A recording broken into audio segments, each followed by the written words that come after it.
नमस्कार दोस्तों, Vinayak short and classes में आप सबका स्वागत है। क्लास होगी 80 वर्ड पर मिनट की। क्लास स्टार्ट होगी 5 सेकंड में।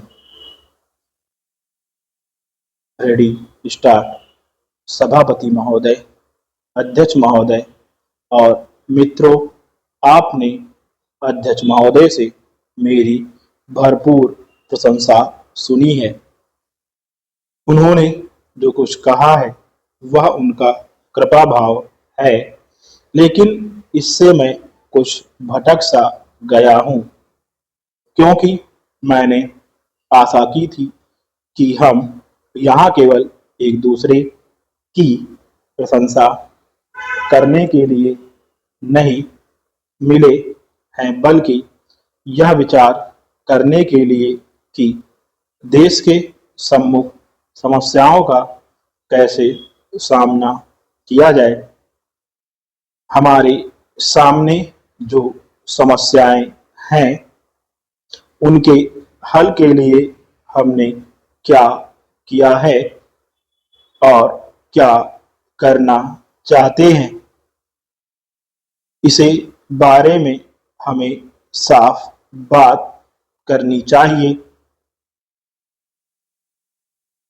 मेरा विचार है कि पिछले 15-16 वर्षों के रिकॉर्ड देखते हुए यह कहना सही होगा कि हमारी अनेक उपलब्धियां हैं।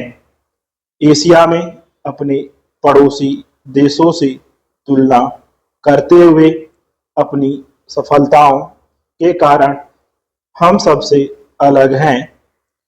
दूसरे देशों में अनेक परिवर्तन, राज्य विप्लव, फौजी तानाशाही और इसी प्रकार की घटनाएं हुई हैं, लेकिन कभी कभी एक दूसरे पर चिल्लाने के बावजूद भी हम शांतिपूर्वक और संविधान के अनुसार आगे बढ़ते जा रहे हैं।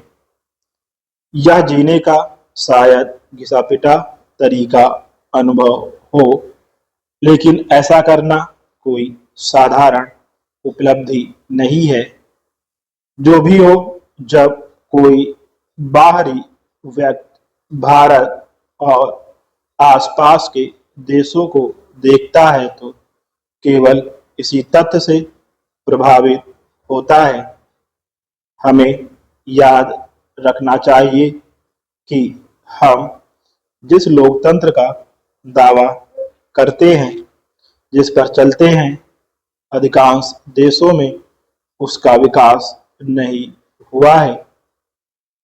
पश्चिम यूरोप में भी इसमें कुछ परिवर्तन हो रहे हैं।